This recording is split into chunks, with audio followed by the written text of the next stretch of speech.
ক্লাসে এসে মাথা নিচু করে একটা বেঞ্চে বসে আছি। একটু পর আমার পায়ের উপর কেউ ফোন রাখলো, আর ফোনে আমি মিহিকে কিস করছি সেই ভিডিওটা প্লে হচ্ছে। আমি ফোনটা হাতে নিয়ে চোখ বড় বড় করে সামনে তাকালাম। কিরে মামা, মেয়েটাকে চিনিস নাকি? বেশ তো ক্যাম্পাসে সকলের সামনে কিস করে আসলি, আর এখন মাথা নিচু করে বসে আছিস? না রে মামা, খালি নামটা জানি মিহিতা, আর আজ জানতে পারলাম ওর বাবা এই শহরের কমিশনার এবং ওর বড় পাপা নাকি আমাদের প্রিন্সিপাল স্যার। তো ভালো বাসিস নাকি এমনি এমনি কিস করে আসলি? না রে দোস্ত, তোকে সত্যিই ভালোবাসি, খুব বেশি ভালোবেসে ফেলছি। কাহিনী কি মামা, খুলে বলতো।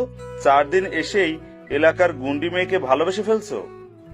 তারপর ওদের কালকের ও আজকে সবকিছু খুলে বললাম। সত্যি ওকে খুব বেশি ভালোবেসে ফেলছি রে দোস্ত। আমি কি করে পারলাম সকলের সামনে ওকে এভাবে অপমান করতে? কিন্তু আমি ওসব কিছুই করতে চাইনি রে দোস্ত। কিন্তু কিভাবে কি হয়ে গেল আমি বুঝতে পারি নাই।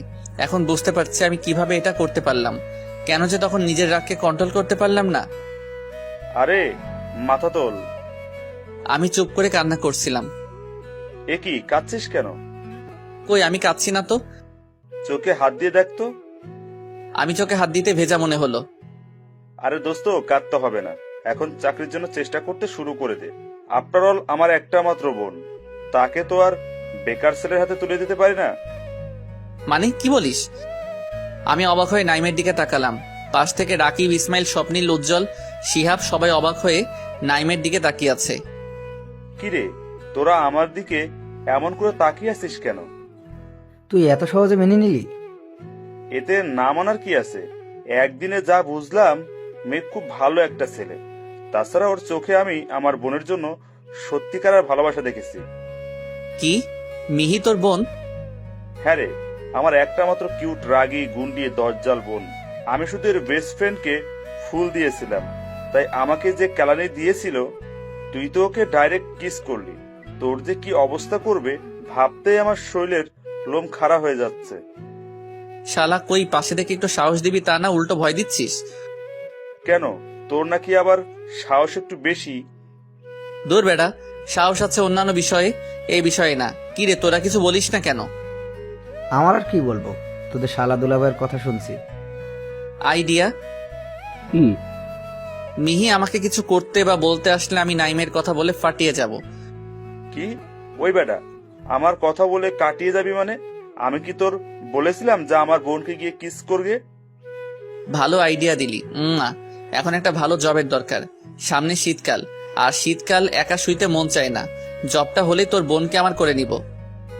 যা শালা, তোকে বলছিলাম আমারটার সাথে সেটিং করে দিতে, সেখানে শালা নিজেরটা সেট করে নিলি, তার উপর আবার আমার বোনকে। শালা চিন্তা করিস না, আগে একটা ভালো জব খোঁজ। জব পেলে তোর পছন্দের মেয়ের সাথে তোর বিয়ে আমি নিজে দাঁড়িয়ে থেকে দিব। এখন তোর বোনের ফোন নাম্বারটা দে। এই নে।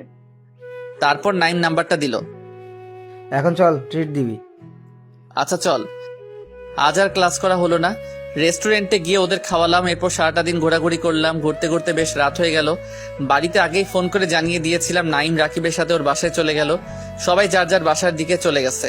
এখন আমি একা একা বাসায় যাচ্ছিলাম। মেইন রোড দিয়ে হেঁটে হেঁটে যাচ্ছি। কলেজ থেকে 50 মিটার মতো দূরে আছে, এমন সময় একটা জোরালো শব্দ শুনলাম। মনে হলো গুলির শব্দ। আমি দ্রুত হেঁটে কলেজ গেটে পৌঁছালাম।